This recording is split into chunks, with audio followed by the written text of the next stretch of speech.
Live from New Delhi, you're watching DD India, India's voice to the world. I'm Mark Lynn. Namaskar. Coming up in News Hour. New Delhi and Beijing emphasize on dialogue and stability during high-level engagement on the sidelines of the SCO Foreign Ministers meeting in Tianjin. India's Shubhanshu Shukla and 3 other astronauts undock from the International Space Station to return home. Splashdown on July 15 near California around 3 PM IST.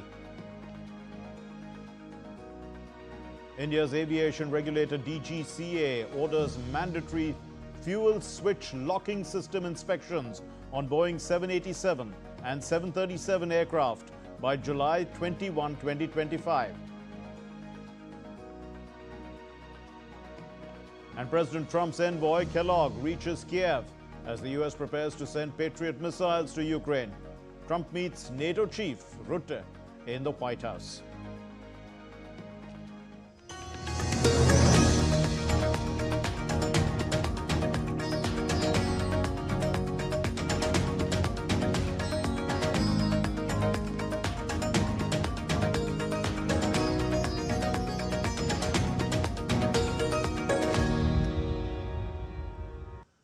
In a significant development, India and China held high-level talks on the sidelines of the Shanghai Cooperation Organization Foreign Ministers meeting, signaling renewed efforts to stabilize ties, including de-escalation.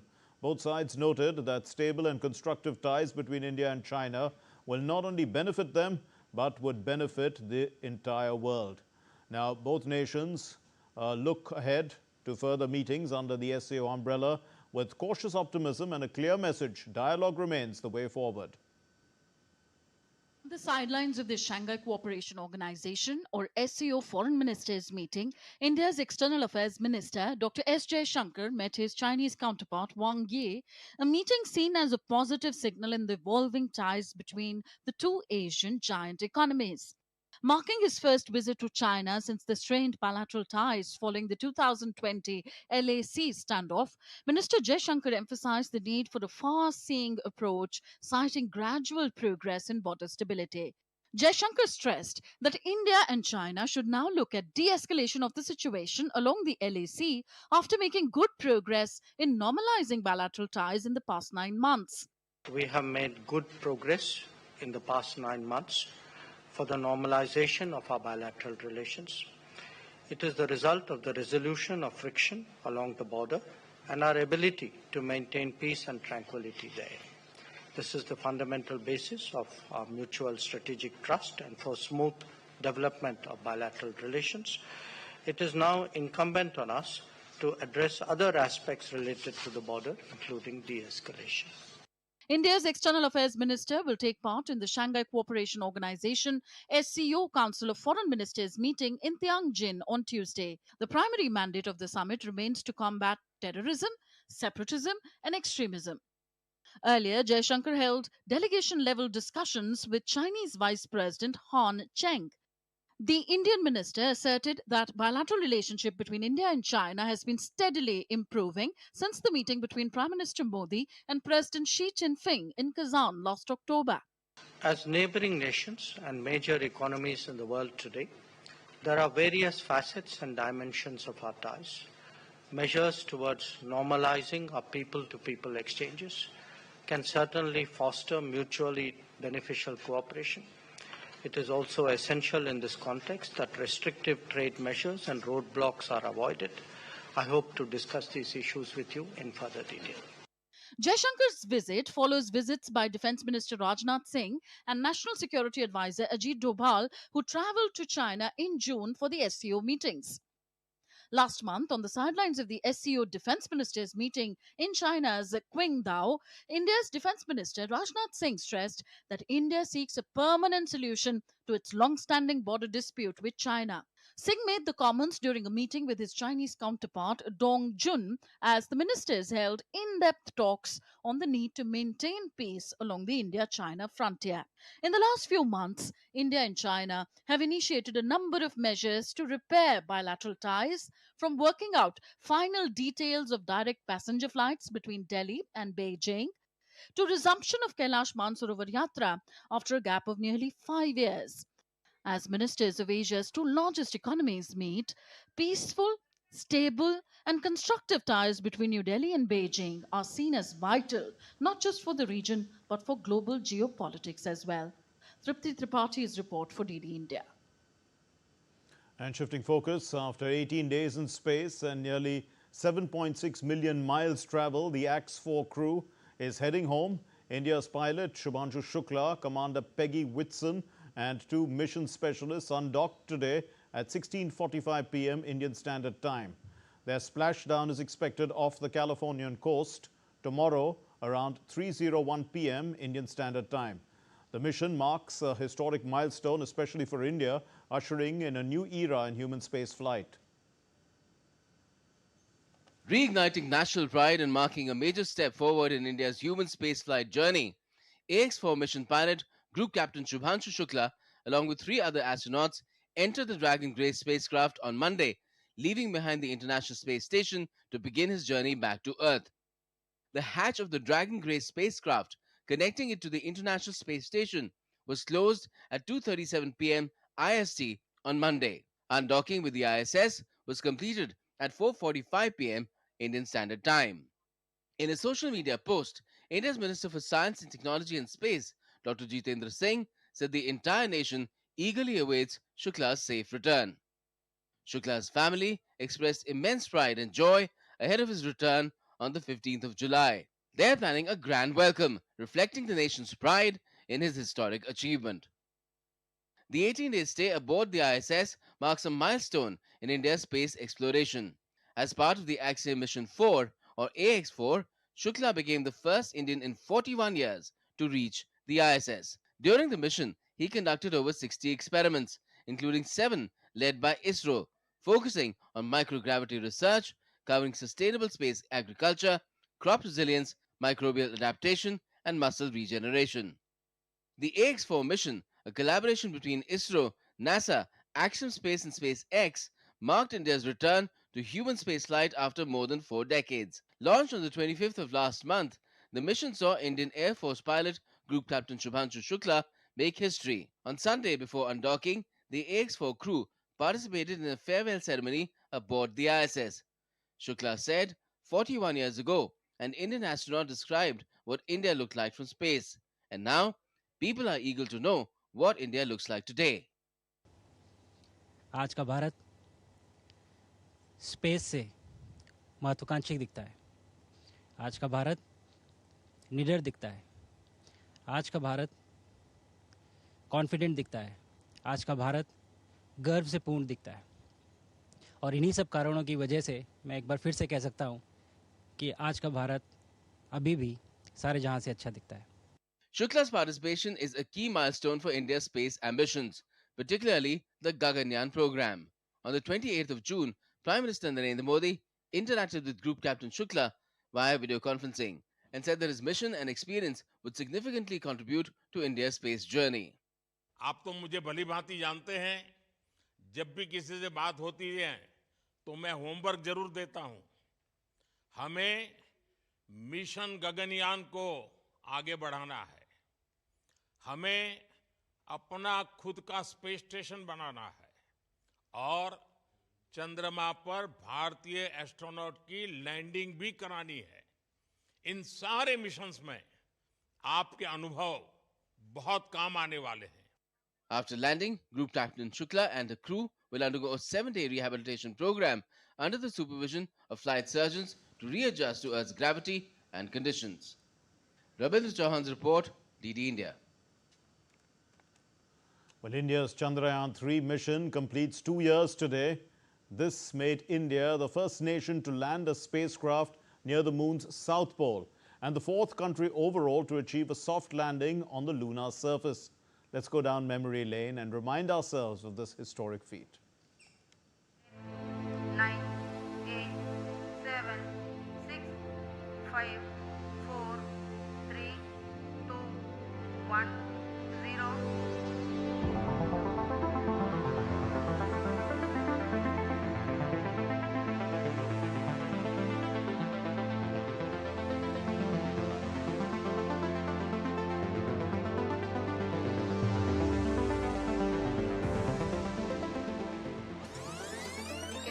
Honorable Prime Minister, Shri Narendra Modi ji, who is here to encourage us, and he is critically looking at the visuals.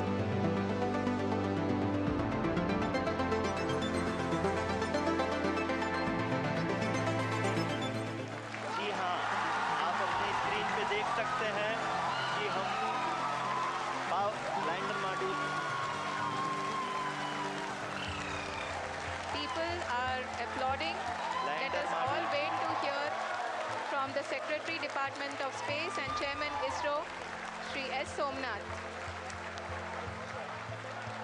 Lander module पूरी तरह से safely और softly चंद्रमा के सतह पे land हो चुका है।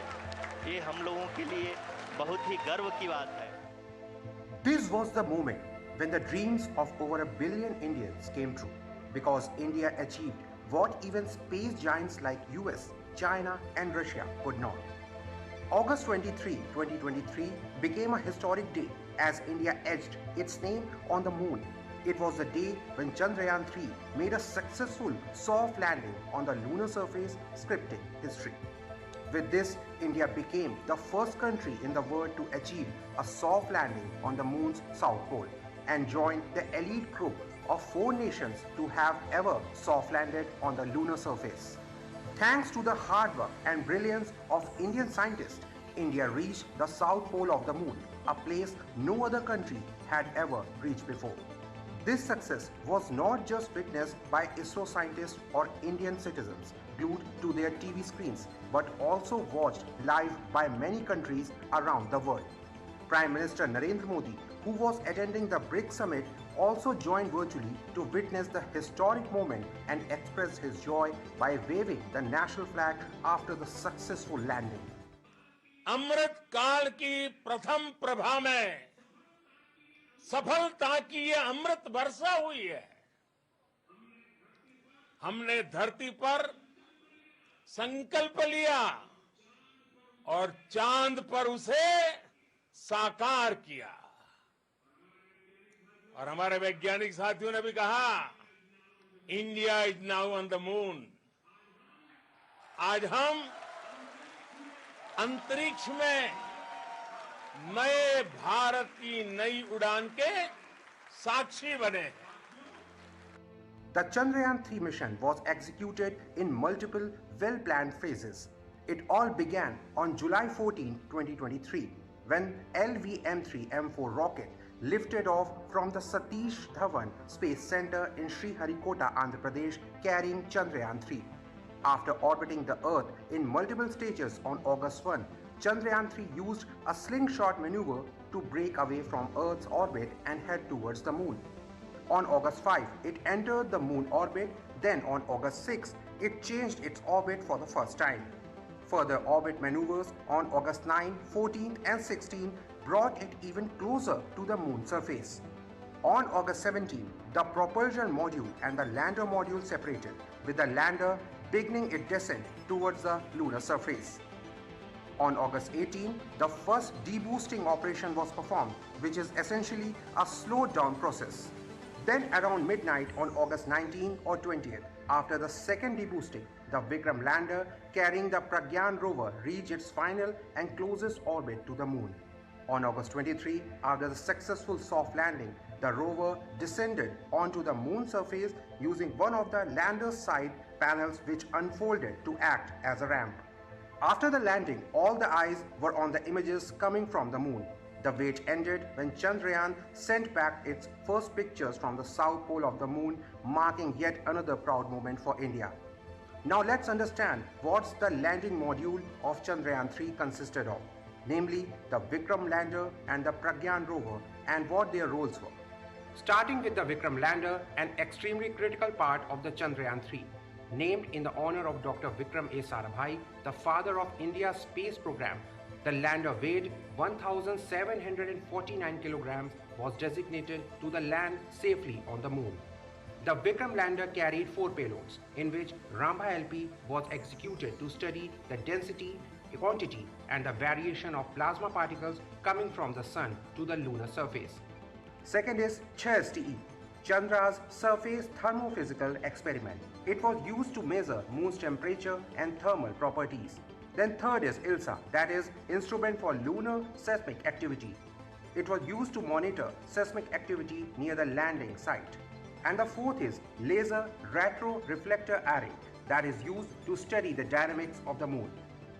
The second key component of Chandrayaan-3 was the 26 kg Pragyan rover, a 6-wheel robotic vehicle loaded with scientific instruments designed to gather data from the lunar surface and analyze the chemical composition of lunar soil and rocks. It carried two payloads. First is APXS, that is Alpha Particle X-ray Spectrometer. It was designed to study the basic composition of the Moon's surface and understand its mineral makeup. Second is LIBS, that is Laser Induced Breakdown Spectroscopy. It was used to determine the presence of elements like magnesium, aluminium, and more in lunar rocks and soil.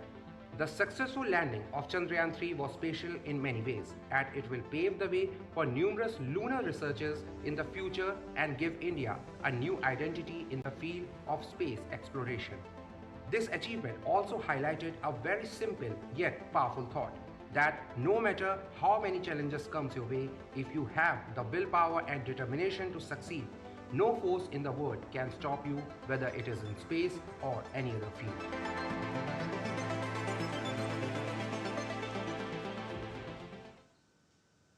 And still to come here on DD India News Hour. EU's Foreign Affairs Council on Trade meets to discuss tariffs and trade negotiations with the US, India and China. 89 killed as Syria's sectarian clashes rage on. This is for the second day on Monday. And France is marking the Bastille Day with a grand parade in Paris.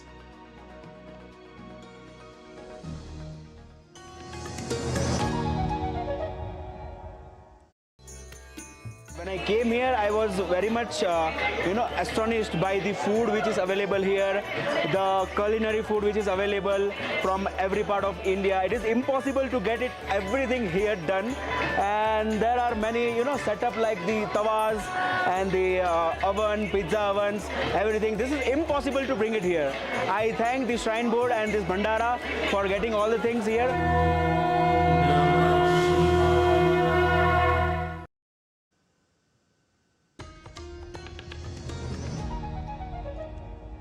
You're watching DD India News Hour. I'm Mark Lynn. US President Donald Trump's special envoy, the retired General Keith Kellogg, has arrived in Kiev on Monday. This is for talks aimed at boosting defense ties as Ukraine battles Russia. Now, this comes as Trump has also announced that the US is going to be sending Patriot air defense missiles to Ukraine, with the EU set to cover the costs. The visit signals possible shifts in Washington's approach to the conflict in Eastern Europe. DD India's Rahul Upadhyay has the details. US President Donald Trump's Ukraine envoy, retired General Keith Kellogg, arrived in Kiev on Monday to meet Ukrainian officials and discuss defense support and sanctions against Russia. Kellogg later met with Ukrainian President Volodymyr Zelensky in Kiev. Zelensky emphasized the need for strengthened air defenses amid ongoing Russian strikes and thanked the US for continued support. In a post on social media platform X, Zelensky wrote that he also discussed sanctions against Russia. We have often meetings with you and your team. Thanks to your team also for coming to Kiev. Thank you so much. We are thankful to President Trump for his all messages and very strong decisions about resuming delivers for us, and we are thankful for bipartisan support. And of course, we had very good conversations in Hague, and we had with President, and we had very good phone conversation. We made some decisions very positive for both countries, and just now we spoke about air defense with General. Meanwhile, US President Donald Trump said on Sunday that the US is sending Ukraine badly needed Patriot air defense missiles to help it fend off Russia's intensifying aerial attacks. I haven't agreed on the number yet, but they're going to have some because they do need protection. but the European Union is paying for it. We're not paying anything for it, but we will send it. It'll be business for us, and we will send them Patriots, which they desperately need. But Trump declined to say how many Patriots he plans to send to Ukraine, but said that the United States would be reimbursed for their cost by the European Union. In response to the ongoing development, Kremlin said that the big picture of US President Donald Trump remarks about supplying Patriot air defense missiles to Ukraine was that US arms and ammunition deliveries to Kiev have continued and are still continuing. There were a lot of words said about the high cost of Patriot air defense missiles and so on. Now it seems that these supplies will be paid for by Europe. Some will be paid for, some will not. But the fact remains that the supply of weapons, ammunition, and military equipment from the United States continued and continues to Ukraine. With the US envoy's visit and fresh air defense commitments, Kiev sees renewed momentum in Western support. The coming weeks may reveal just how far this support will go. Rahul Upadhyay's report for DD India. The transatlantic trade tensions are heating up once again as President Trump threatens new steep tariffs on European goods. The European Union is racing to strike a deal with the United States, but also arming itself with some tough countermeasures. With fears of a full-blown trade war looming, here's a look at the high-stakes standoff. European Union ministers have agreed to prioritize negotiations with the US in a last-ditch effort to avoid President Donald Trump's threatened 30% tariff on European goods. But EU leaders are also preparing for the worst, approving plans for countermeasures if talks fail. It was also very clear today, and I have to say that comparing to the previous discussions we had with the ministers, now it came very clear across the table. So if this is a situation, we have to protect the jobs, we have to protect the businesses, we have to protect EU economy, and we need to go for these rebalancing measures. That message was strongest I've witnessed since we started the discussion with the US. Meanwhile, the European Commission has unveiled a new list of US products worth $84 billion that could face retaliatory levies, escalating the pressure on Washington. Our rebalancing measures on steel and aluminium are suspended until early August. And today the Commission is sharing with the Member States the proposal for the second list of goods, accounting of some 72 billion euros worth of US imports. They will now have a chance to discuss it. Denmark Foreign Minister Lars Løkke Rasmussen, during a press conference, said that European Union member states find the US President Donald Trump's 30% tariff threat absolutely unacceptable. Today, we discussed the state of play and prospects for EU-US trade relations, including possible EU countermeasures. In light of the ongoing negotiations for an agreement in principle, as well as President Trump's announcement over the weekend of 30% general tariffs on the EU from the 1st of August, which I must say member states find absolutely unacceptable and unjustified. Meanwhile, the US says negotiations are ongoing with Europe. White House economic advisor Kevin Hassett has maintained that talks remain on track. However, as the deadline looms, analysts warn that Trump's tariff threat could push the US and EU dangerously close to a full-blown trade war. The EU really has no other choice.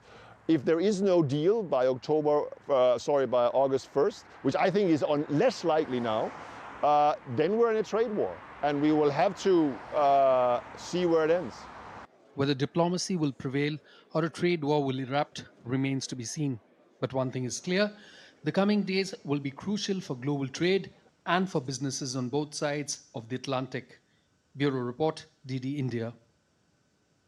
Well, in a high-stakes meeting at the White House with the NATO chief Mark Rutte on Monday, the US President Donald Trump, he warned of very severe tariffs on countries supporting Russia if a peace deal in Ukraine isn't reached within 50 days.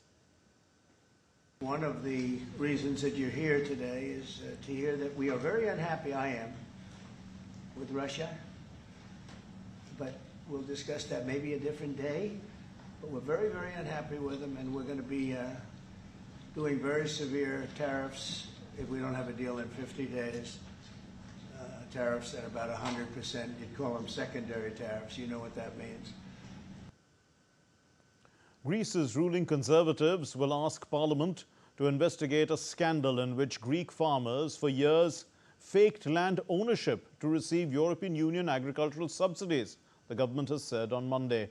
The EU in June imposed a €392 million fine on Greece over the misuse of the funds between 2016 and 2023 by government agency ODOP, which handles the subsidies and payments. But the EU prosecutor for Greece also alleges that politicians have been involved in the fraud, threatening to weaken the Prime Minister Kyriakos Mitsotakis' centre-right government. Only the Greek parliament can investigate politicians. France has marked Bastille Day in grand style on Monday, with President Emmanuel Macron presiding over a spectacular military parade on the Champs-Élysées. Now, the celebrations, they came just a day after Macron announced an ambitious plan to double France's defense budget by 2027, 3 years ahead of schedule. Under the plan, military spending was going to surge from €32 billion in 2017 to €64 billion by 2027. Now, this year's parade had a special international touch, with the Indonesian President Prabowo Subianto as the guest of honor, and Indonesian troops are taking part in the parade.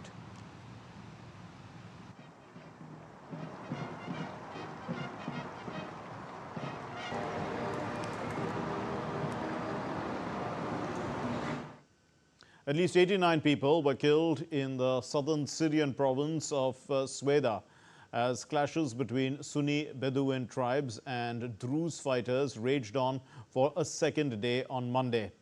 Now, as the violence escalated, Israel, which had previously warned that it would intervene in Syria to protect the Druze, had said that it's going to strike several tanks in Sweda without providing further details.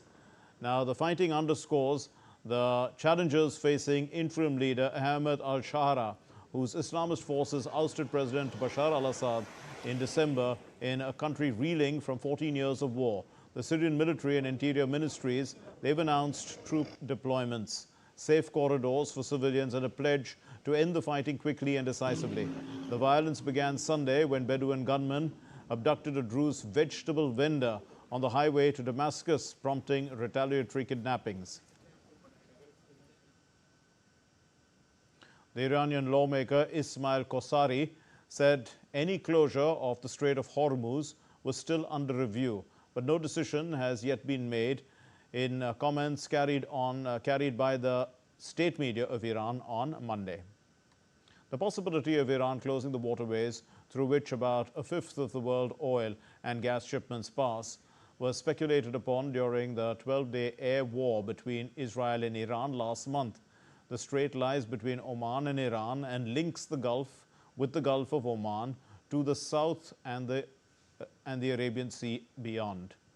Iran has over the years, in fact, threatened to close it, but has never followed through on that threat.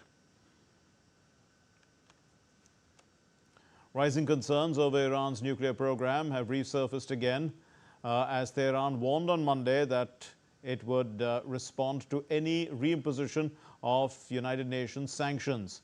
The European powers could trigger the snapback mechanism from the 2015 deal restoring sanctions if no agreement is reached. Western countries continue to accuse Tehran of covertly seeking nuclear weapons capabilities, allegations Iran firmly denies. Meanwhile, there is no date yet for fresh US-Iran nuclear talks.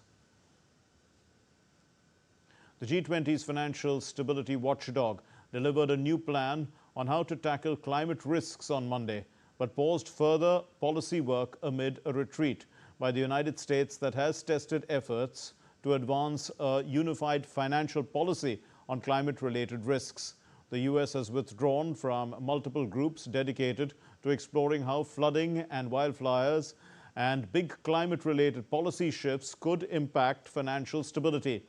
In its medium-term plan, the G20's Financial Stability Board pledged to step up coordination and data sharing on climate-related financial risk. However, it said, while progress had been made to integrate climate risks into financial systems, some of its members who include central bank governors and ministers, were keen to pause further climate work. Let's take a look at other stories making news around the world. A small aircraft crashed at London Southend Airport, prompting a major emergency response. According to local police, they were called just after the 12-meter plane went down at the airport located in England's southeast coast. Now, the number of people on board is still unknown. 5 international flights had been cancelled following the accident. The world heavyweight boxing champion Alexander Usyk has launched a fundraiser. This is for rebuilding of apartment buildings in Ukraine. This is at London's Trafalgar Square. Usyk and British entrepreneur Richard Branson lead the unveiling of a recreated version of a historic Ukrainian mosaic in Trafalgar Square. Usyk said that Ukraine would be rebuilt piece by piece, just like the artwork behind him. Multiple people died after a fire broke out at an assisted living center in the city of Fall River, Massachusetts. A spokesperson for the U.S. State's Fire Department said on Monday about 70 people live in the house prior to the fire. Still to come here on DD India Newshour. We'll get you expert opinion on India's space program. Union Minister Sarbanan Sonowal inaugurates 2-day BIMSTEC Ports Conclave in Visakhapatnam. And the first section of the 21-kilometer undersea tunnel of India's bullet train project opens in Maharashtra.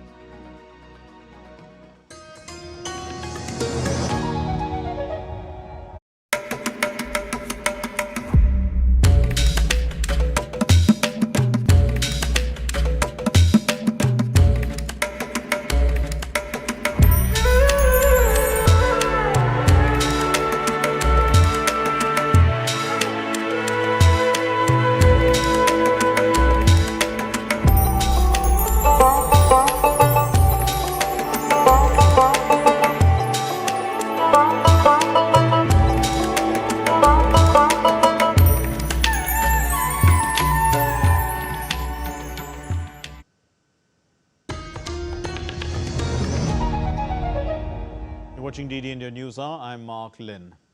Now, India's space journey began in the 1960s with Dr. Vikram Sarabhai aiming to use space tech for development.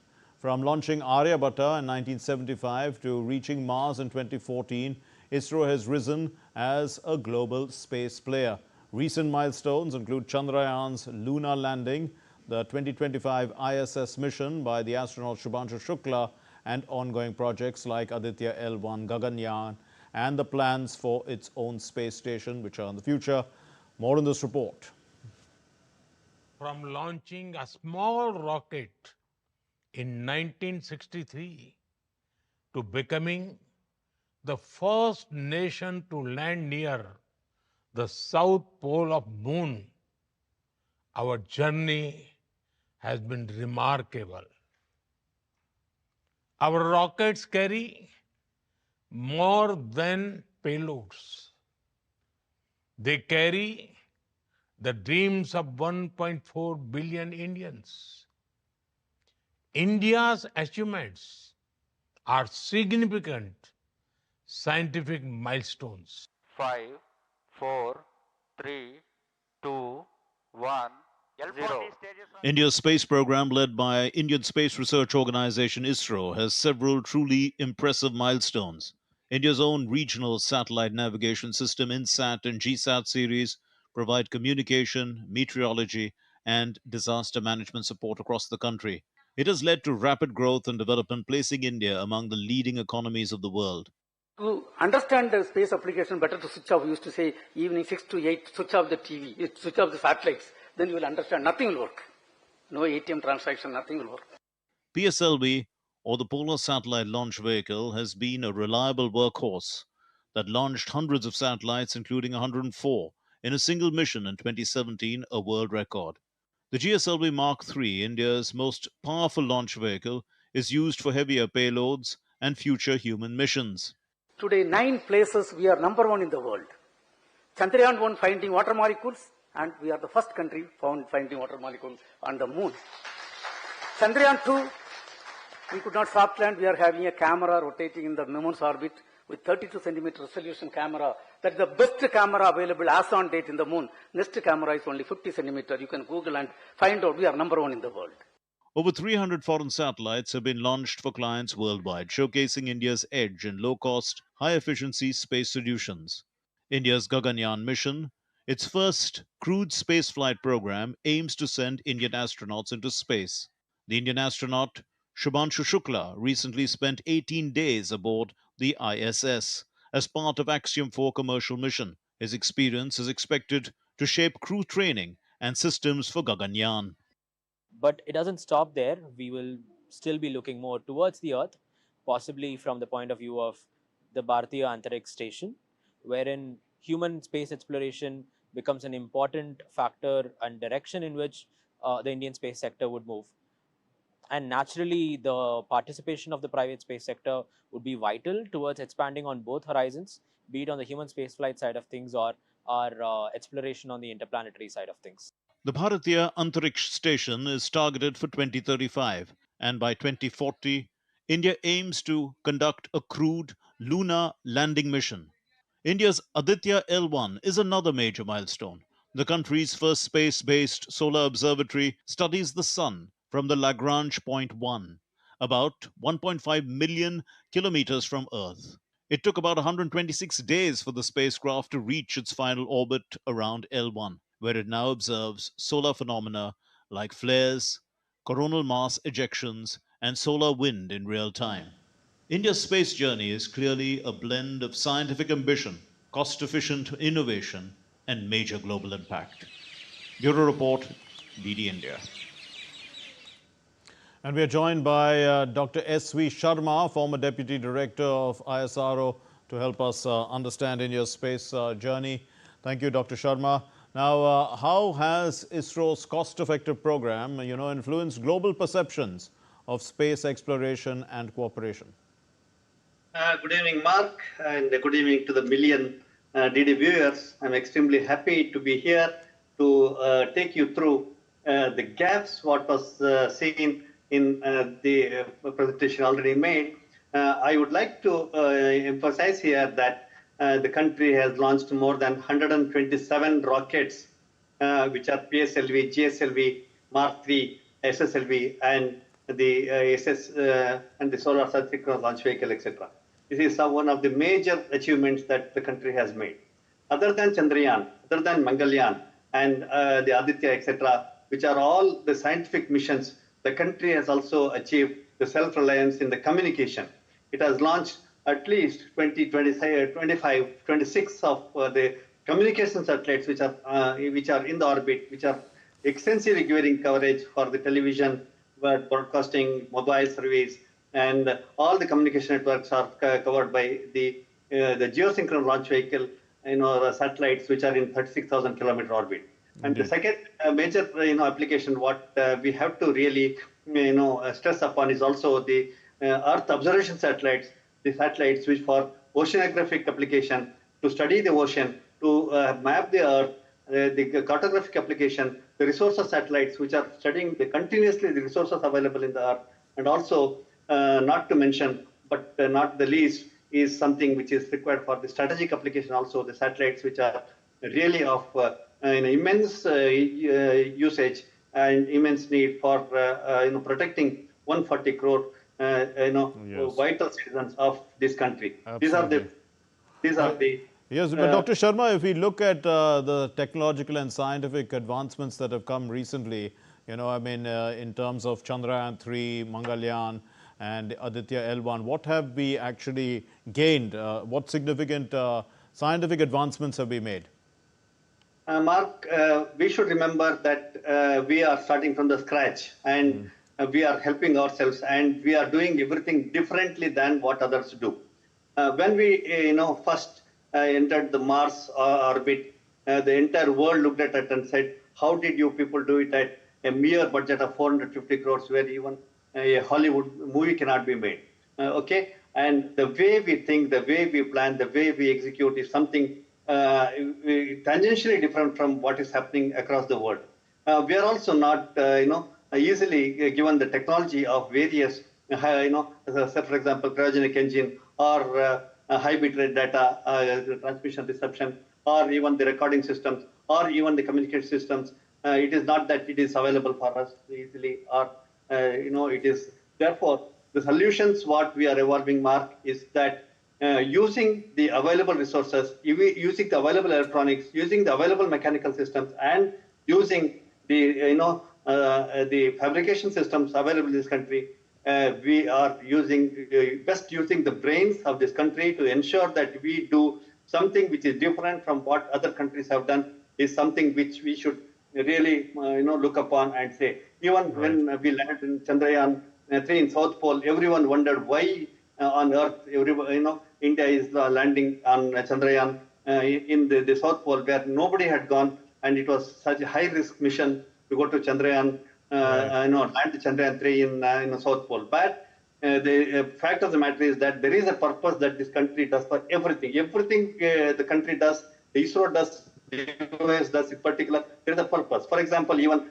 the astronauts sending to the ISS, there is a purpose. We have, the Gaganyaan pending 2026-27, and 2035-2040 we have for the ISS. Therefore, every activity since 1962, the ISRO came into existence till today, every activity there is a purpose. Every money spent, there is accountability, and the organization is so resilient and so responsible. Indeed, Dr. Sharma, let's look at the future then. There is the Gaganyaan mission. How is it reshaping our ambitions? Human space flight, there's going to be international space diplomacy in a sense as a result of all this. Mark, if you see the future of what is being thought about for, this country in large, DOS, that is the Department of Space in particular, the activities what it is carrying out to reach to every citizen of this country is something which is important, which this organization will do, and ensure that the connectivity and the reach to every citizen is there. This first. Second thing is also to motivate the 140 crore people to make the children educate in technical technical lines and scientific lines, and making them very happy to be a citizen of this country. Second, something which we have to be really proud of and which we have to be accountable for. And third is that more importantly, and our bread and butter is our science and technology.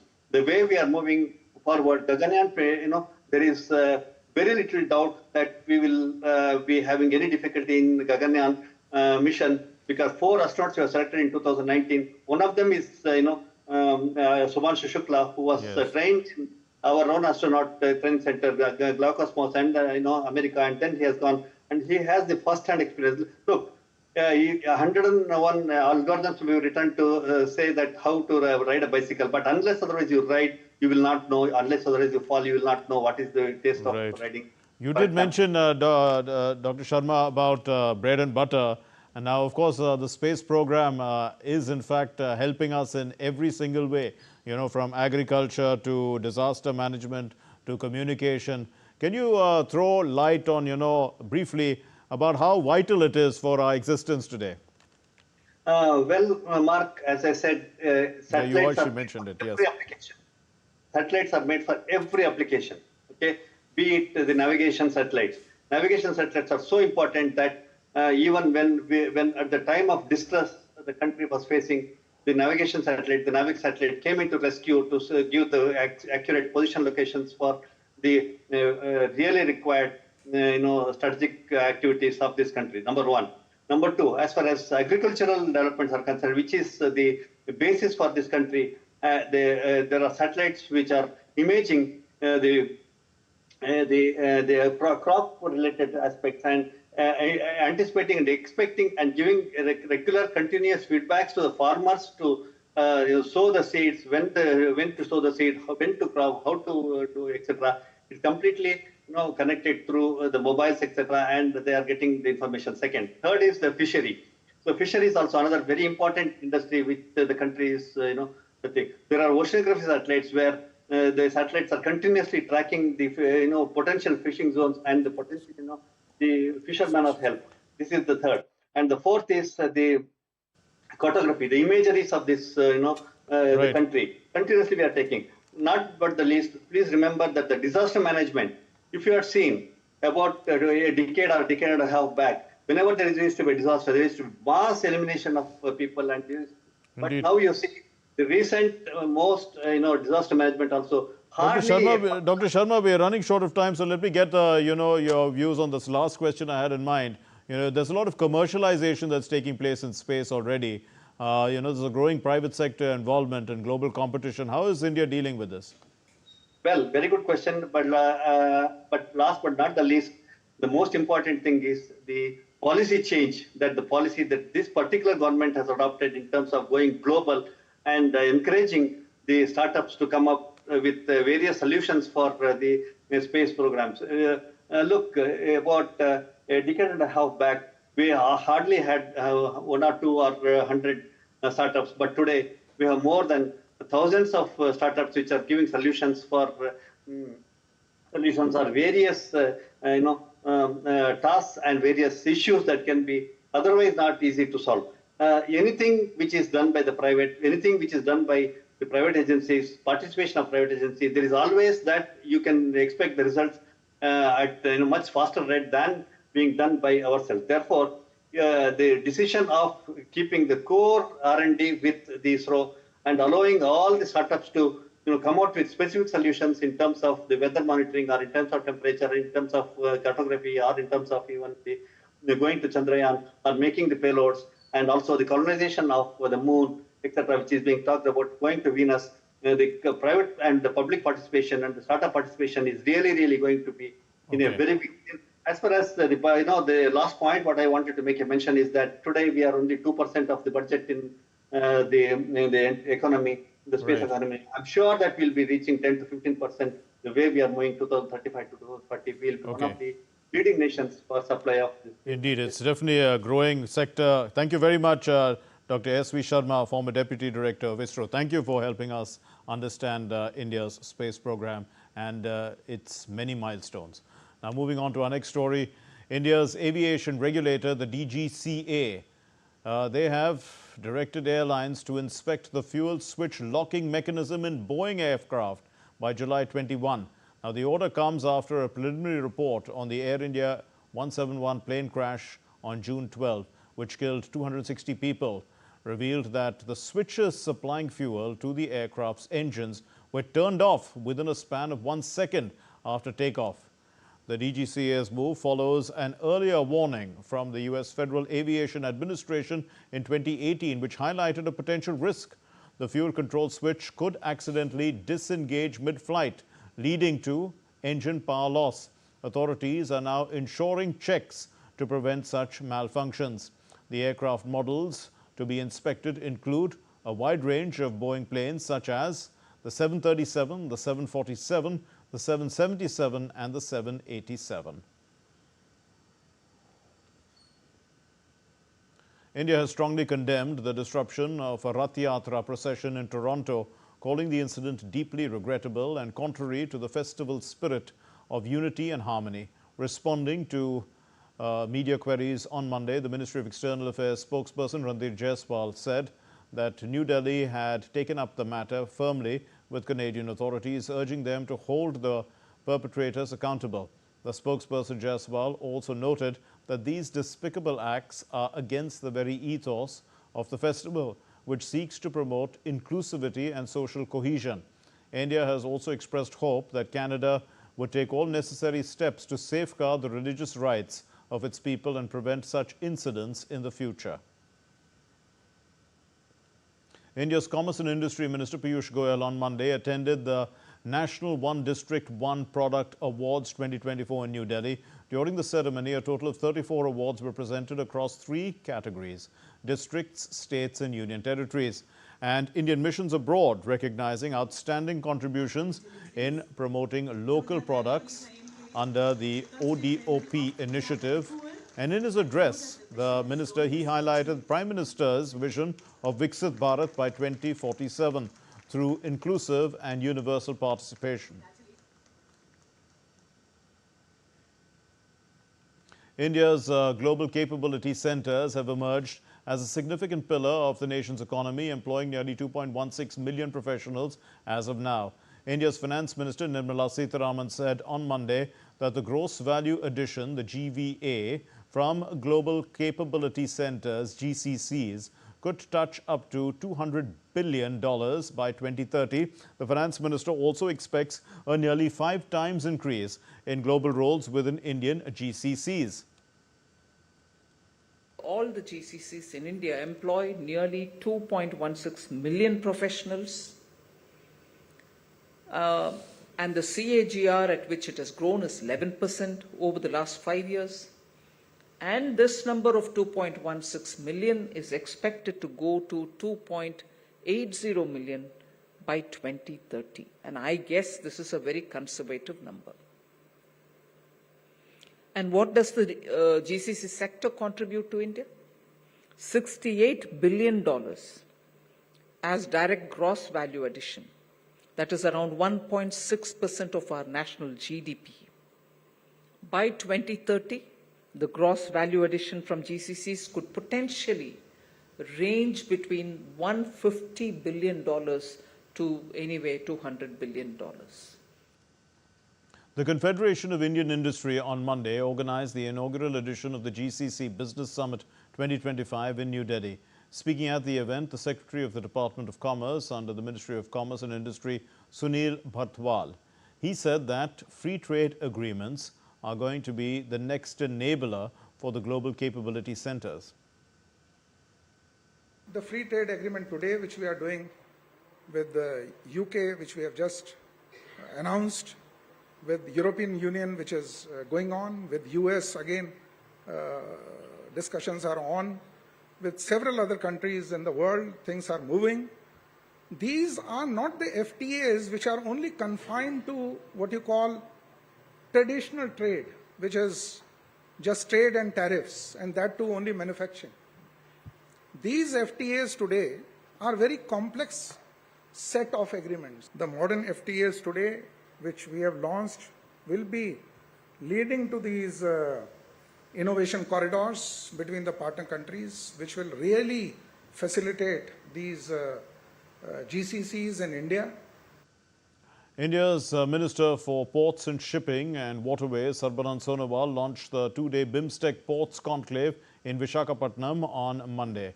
Speaking on the occasion, the minister, he stated that India's neighborhood first policy, it exemplifies commitment to leading cooperation in the regional maritime sector.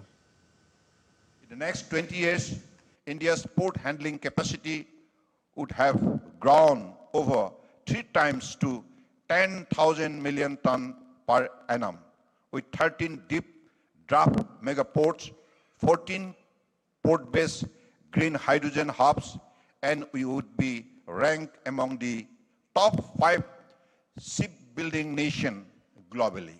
The India story also benefits the entire BIMSTEC region. Collective action here will allow us to redefine BIMSTEC rule in global trade, ensuring resilient and diversified supply chain. The NITI Aayog on Monday released a comprehensive report titled India's Trade Watch in New Delhi for the first quarter of this financial year, mapping the country's global trade trajectory over the last 2 quarters.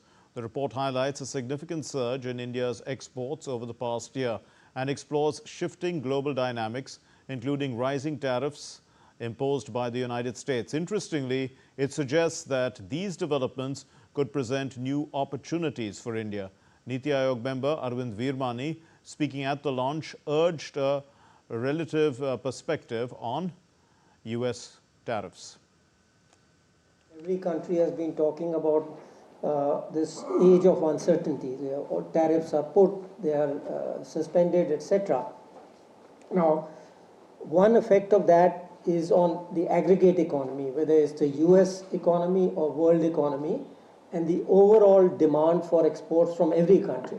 This report and the previous one, which was done by NITI, was that it's very important to focus on the relative tariffs. The report which you've just been presented brings that out very nicely.